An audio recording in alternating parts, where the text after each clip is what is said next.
Hey everyone, and welcome back to Social Legacy. This is Lewis, and right now we're going to go over some examples as to how to complete the actual phone log. So you want to make sure that when you do actually input information on this log, that it's nice and neat and consistent. And I'll show you, really what I'm talking about, because the thing is, you want to be able to recognize the information that you put in these sections. In addition to, if you plan on having someone else make these calls for you and you give them access to this actual document, you want to make sure that it does look nice and neat for them. All right. So with that said, let's go ahead and get started with actually populating these sections here. So the first thing you want to do is make sure that you do sign into your members area and click on the API Business Finder. So we're going to go ahead and test that out real quick. And let's just look for a location in Chicago, and let's try hair salons. Okay, so once you know the location that you want and the actual niche that you want to entertain, you want to just go ahead and hit the search now button.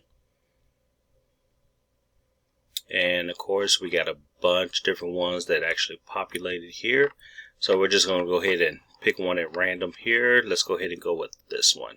So the first thing you want to do is just click on the view on Yelp option here, and it's going to take you over to Yelp. So the main thing we want to look for when we actually do click on these different clients, potential clients for us, we want to make sure that they do have a website.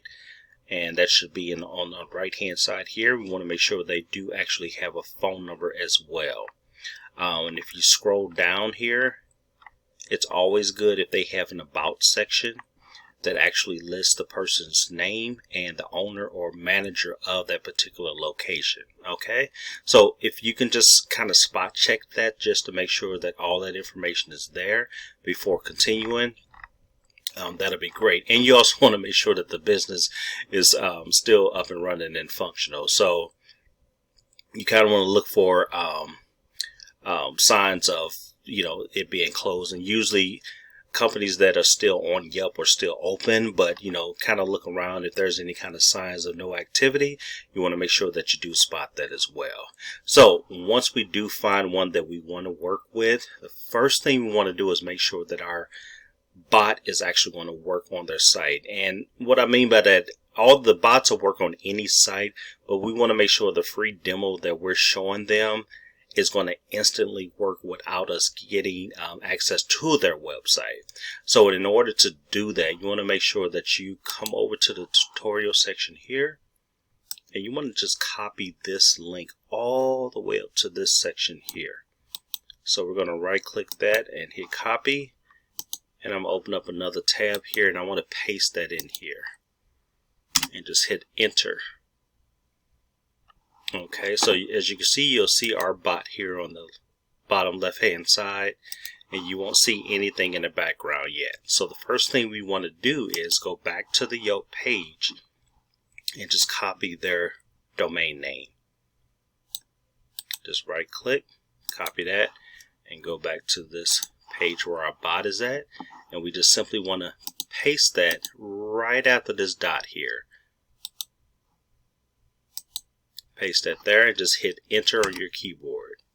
So our hopes is that our bot will still be on the front end, and as you can see, their web page does appear in the background. So that's what we want to look for, because when we send these different clients a brief overview of what the bot looks like on their site, we want to make sure that we actually can view their site in the background of our bot before we give them an example. So in this case, this person does show up nicely, and as you can see, the bot is functional. Their web page is still functional in the background, and that's what we're looking for. So once you know that all this is functional, and as you can see on their website, they don't already have a bot on their website, so this will be a perfect person to actually get in touch with. So once we understand all that, we want to go back over to our sheet here. Okay, so we know that we want to contact that client. So the first thing you want to do is, once again, we know what the client's name is. So if we go back to the Yelp page, if you've got that, just scroll down and just go ahead and type in Beth, and Beth is the manager. So we'll just go ahead and complete that here. And in parentheses, you can just put manager. Okay.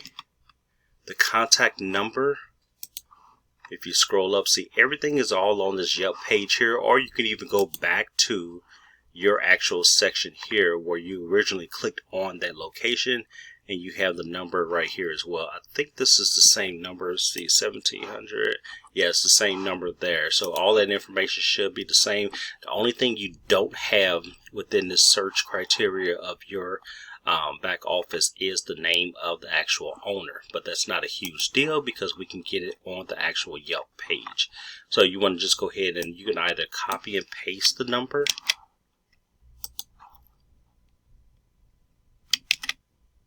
in this section. Oh, I did that wrong.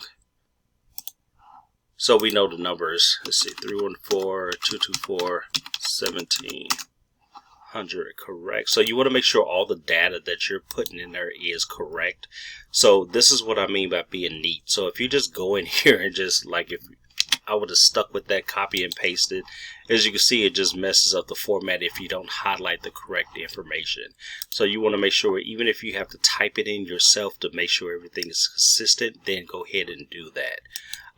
Okay, as far as email address, you probably won't get that from this page, which is not a huge deal. We can get that when we actually contact the client, if they're interested in an actual demo.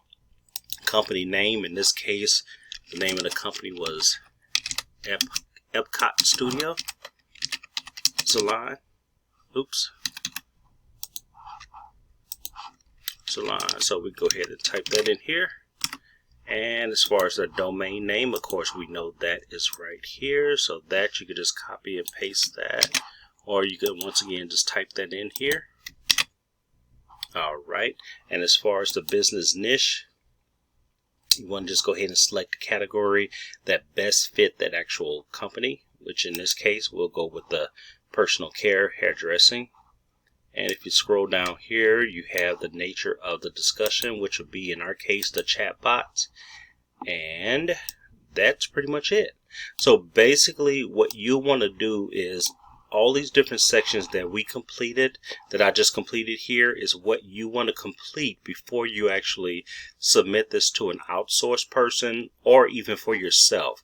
If you plan on doing this yourself, then you can fill out the other information later, such as the date you're calling, the time, the email address of Beth or whoever the contact person is at the time.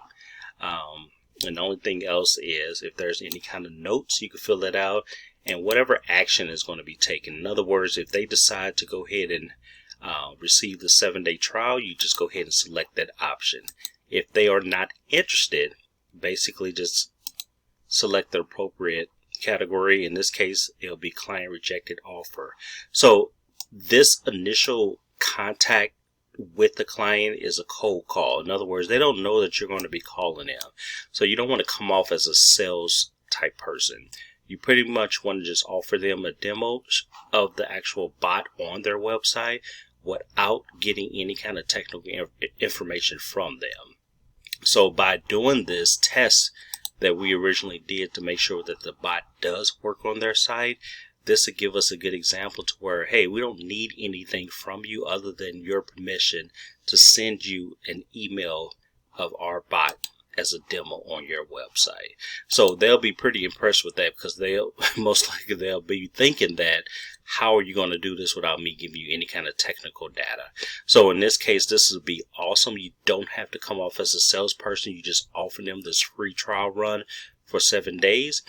After that 7 days is complete, if they had not upgraded their account, and you'll know when they upgrade because we'll let you know. But if they didn't upgrade their account, then you're welcome to call them back after the 7 days. Or in this case, if you have an email, you can reach out to them via email just to see how they like the actual bot and the demo that you provided for them. Okay, so guys, that's pretty much it as far as how to document information on the actual log itself. Once again, you can always go back here and get other examples. So in this case, say for instance, I wanted to look at this person here. So you want to follow the same procedures. You want to make sure that they do have a website, telephone number, and in this case, let's go down and see if they have a contact person. So Tony is the business owner. So you want to, you can read a little bit about Tony and about his business. It's always good to have a heads up on who these people are, and just make sure you document that information on your call log. But here's one quick thing that you can do. If you already have a previous person on there on the actual bot demo, you just simply go back here and just copy Tony's website here. Okay, just that portion of it, and replace it with the previous website that you looked at, and just paste that right there and hit enter.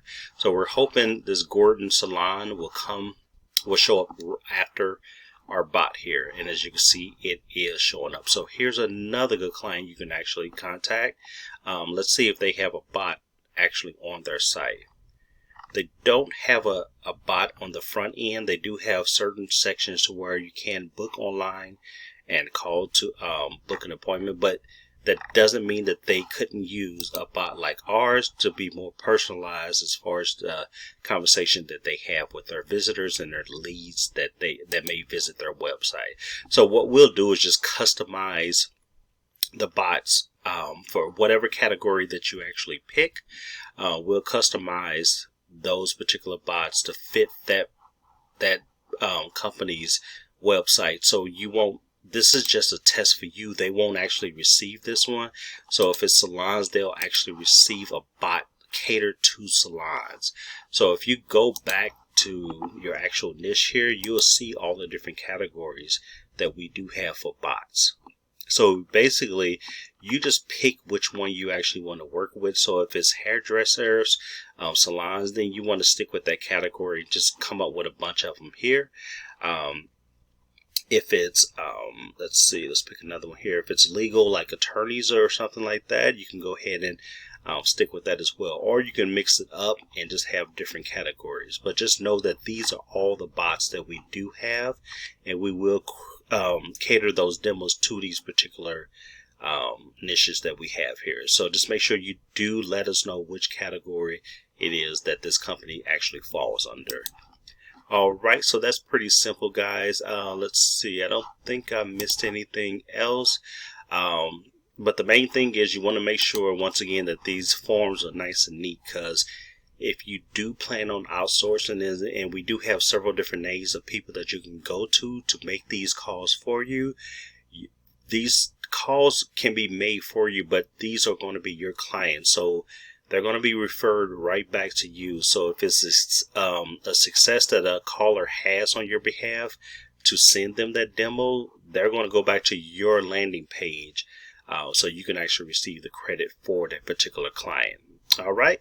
But if you, once again, if you happen to make the calls yourself, you can do that. Just make sure that you thoroughly document everything.